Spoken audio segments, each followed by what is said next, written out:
Shalom, shalom, peuple de Dieu. Je vous salue de partout où vous êtes en train de me suivre à cet espace, la vérité miracle. Je viens aujourd'hui vous parler de la part du Seigneur et vous dire de ce qui va se passer dans les jours à venir. Bonjour, bonsoir. Abonnez-vous si vous n'êtes pas encore abonné à cette chaîne La Vérité. Partagez et restez connectés.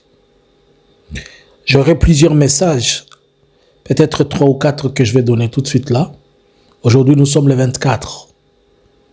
Nous sommes le 24 août 2025. Par la grâce de Dieu, le Seigneur nous permet et nous autorise d'être devant son peuple.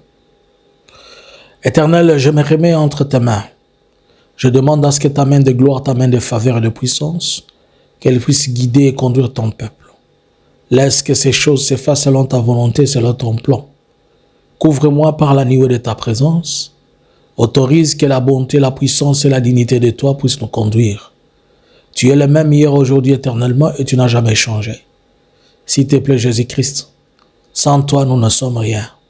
Je t'en prie, Papa, je t'en supplie, écoute-nous au nom de Jésus. Amen. Bien-aimés dans le Seigneur, je viens vers vous avec un cœur rempli de douleur, à cause des choses que je vis et à cause des choses que je ne cesse de voir. La RDC, elle n'est pas seulement en train de traverser une personne difficile, mais nous entrons dans un autre moment de bruit de grande échelle.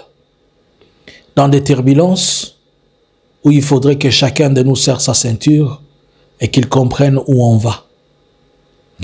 Par la grâce de Dieu, je vis des choses à venir et peut-être qui vont commencer et dans lesquelles nous allons marcher et sur tous les aspects, rien n'est bon. Si on peut parler en termes de la météo spirituelle, nous pouvons dire que la météo spirituelle, elle est trop sombre. J'étais dans une vision.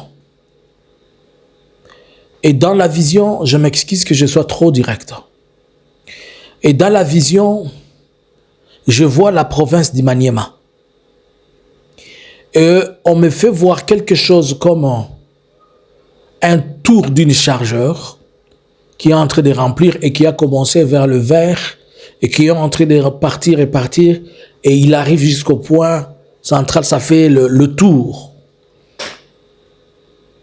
Et qu'est-ce qui s'était passé? Dans ces problèmes et cette situation de Joseph Kabila, il va t'arriver que, à part qu'on soit en train de le poursuivre, on va chercher même à bloquer tout ce qu'il peut avoir dans le pays comme source de financement ou comme argent. Et on va éviter même qu'un rond ne lui arrive dans les mains. Et c'est là que je vois la province d'Imaniema, les gens du Maniema. Ils s'élèvent tous et ils disent « Hatutaima mutotoe tu franga ». C'est ça l'expression qu'ils ont dit. « Hatutaima mutotoe tu franga ». Pourquoi ils ont dit ça? Ils étaient en train de dire que Nimutotoe, pour dire que c'est notre fils, de par sa maman Sifa. Et comme elle est originaire de ce contrées-là, tout le monde, je vis déjà faire des grandes cotisations pour Joseph Kabila. J'ai vu le peuple faire de grandes cotisations pour Joseph Kabila. Cela a poussé une autre chose. Je le vois, Joseph Kabila, au téléphone avec sa femme, Olive Lembe, et ils sont en train de discuter. Et pendant qu'ils sont en train de discuter, il réconforte sa femme lui disant « Ne crains rien, rien ne va m'arriver, mais sois sûr. » J'évite certaines choses. Je vois cette image passer. Je vois comme une barrière. Et sur la barrière, il y avait des gens qu'on était en train de contrôler. Et le contrôleur en chef, c'était Félix. Et à côté de Félix, il y avait une femme blanche habillée en habit de prêtre, rouge blanc. Et cette femme aidait Félix à traquer Olive Lembe de partout et de chercher comment la voir. Alors, en arrivant, quand je suis arrivé sur ce point-là, je vois, on me dit, moi, passe, mais on retient Olive Lembe. Et on commence à tout fouiller d'elle. Et on était en train de chercher à la dépouiller financièrement. Les jours qui sont devant nous, ils ne sont pas bons, bien-aimés. Je reviens sur le premier message. C'est clair, mais laisse-moi expliquer quelque chose. Ce message démontre que dans les jours à venir, le pays aura deux visages. Pas celui de la guerre, mais l'appartenance. La province d'Imaniema, c'est une province où on parle Swahili. La province d'Imaniema, c'est la province de la maman de Joseph Kabila, notamment Maman Sifa. Et si on se soulève comme ça, c'est pour dire que tous les enfants natifs, c'est-à-dire, comme ils disent communément, on appelle Batoto ya Mama, c'est-à-dire les enfants de la maman. Ainsi, un mouvement va sortir de là, mais ça va être un mouvement généralisé qui risquerait d'embraser tout le swahiliphone et de devenir derrière la personne de Joseph Kabila. Quand je parle de swahiliphone, je parle de toute la bande Est. Et malgré que le gouvernement de Kinshasa va continuer à dépouiller, il va tout faire, mais cela ne va pas empêcher que la population ait une couche de personnes lui soit attachée et lui soit fidèle. Cette situation va encore rendre Joseph Kabila trop fort. Il va encore le rendre trop proche des gens et va encore pousser que la population l'aime. Mais je vois Félix commencer maintenant à traquer, puisque là on cherchait à ce que Joseph n'ait même pas un héros. Je vois on commence à traquer sa femme. Comme ils ont dit que non, on a un choix avec celle-ci, on va traquer sa femme. Mais traquer sa femme physiquement, puisqu'ils ne vont pas la voir, elle n'est pas là. On l'a pas, ça fait longtemps on ne l'a pas vue. Physiquement à Kinshasa ou dans le pays, c'est qu'elle est quelque part. Mais on va chercher maintenant à traquer ses finances en utilisant, j'ai vu une femme blanche. Est-ce qu'on ne va pas les poursuivre jusque dans des pays européens et dans d'autres pays où ils ont des avoirs? Cette histoire va aller trop loin. Et la personne qui se tient en chef personnellement, c'est Félix. Mais cette femme qui était à côté d'elle, elle symbolise à la fois une personne spirituelle et une personne physique. C'est que papa oyake musika pourvu qu'il y a ces sabilo wazosal.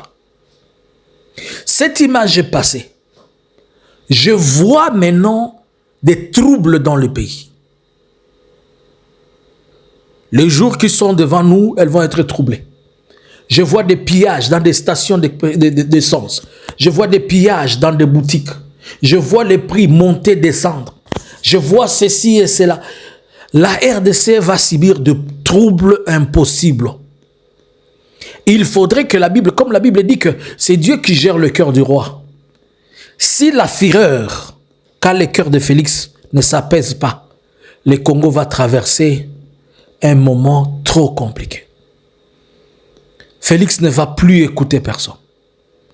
Il ne va plus comprendre, puisque tout ce qu'il est en train de faire comme ça va toujours vers l'échec. Ça va lui créer une forte fureur.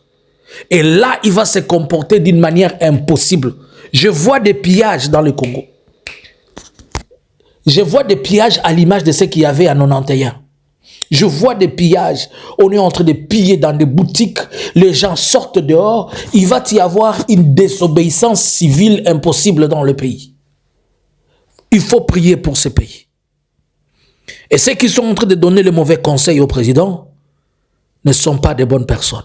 Il faut prier pour mon pays. Le pays va très mal. Je vois un autre accident, un accident de l'avion vers l'axe du Grand Nord. Et je vois des gens, on est en train de parler des gens de Butembo, au moins 26 corps. Un accident tellement mortel. J'ai vu tellement beaucoup de mauvaises choses que je suis en train d'interpeller l'Esprit du Seigneur d'apaiser la fureur du roi. Seigneur, je prie et je me tiens comme un prophète. Yahweh, ces deux personnes qui sont en conflit ouvert, s'il était possible que tu nous apportes la paix et s'il était possible que tu apaises leur cœur. Père éternel, entre tes saintes mains, nous demandons ta gloire, ta grâce et ta faveur. Nous demandons à ce que tu sois celui qui domine et qui prend le contrôle de chaque chose. Nous te supplions, les choses ne sont pas bonnes pour notre pays. S'il était possible, éloigne ceci, mais que cela s'efface, selon ta volonté et ton amour, au nom de Jésus. Amen. Restez connectés et abonnez-vous. Je vois une autre chose avant que je finisse. Un père s'élève contre, les fils s'élèvent contre les pères. C'est quoi? Il va y avoir une proposition. On va chercher à destituer Bahati Lukwebo. Mais quand on va chercher à destituer Bahati Lukwebo, on va prendre le poste qui revenait à Bahati Lukwebo, on va proposer ça à son fils. Et quand le fils va prendre ça, ça va créer la confusion. C'est pourquoi je suis en train de vous dire que les choses ne sont pas bonnes. Bahati Lukwebo n'est que l'image. Il peut être lui-même ou bien ça peut être l'image. On va prendre les frères, on va les lever contre son frère. On va prendre la sœur, on va la lever contre la sœur. Un grand poteau va se produire dans tous les sens, même au niveau politique. Je prie le Seigneur que les choses que je suis en train de voir, que l'Éternel écarte cette coupe. De la même manière que je vous avais parlé, je vous ai toujours annoncé les temps. Quand les choses viennent, je vous annonce ces temps. Ces temps n'est pas bon. Dans la politique, les choses n'est pas bon. Sécuritairement, les choses n'est pas bon. Économiquement, je vous dis qu'il y aura des pillages, d'instabilité, l'insécurité. Le peuple va se diviser. Totalement, il va se diviser. Chacun va prendre camp vis-à-vis de l'autre. Et ça va nous amener, nous avons un risque d'aller vers une guerre civile. Et qui risquerait de frapper les deux grands groupes linguistiques qui sont le swahiliphone et peut-être les autres. Prions que nous n'arrivons pas à ces choses. Seigneur, s'il était possible, éloigne-nous de ces choses. Au nom de Jésus. Amen. Soyez tous bénis au nom de Jésus. Shalom.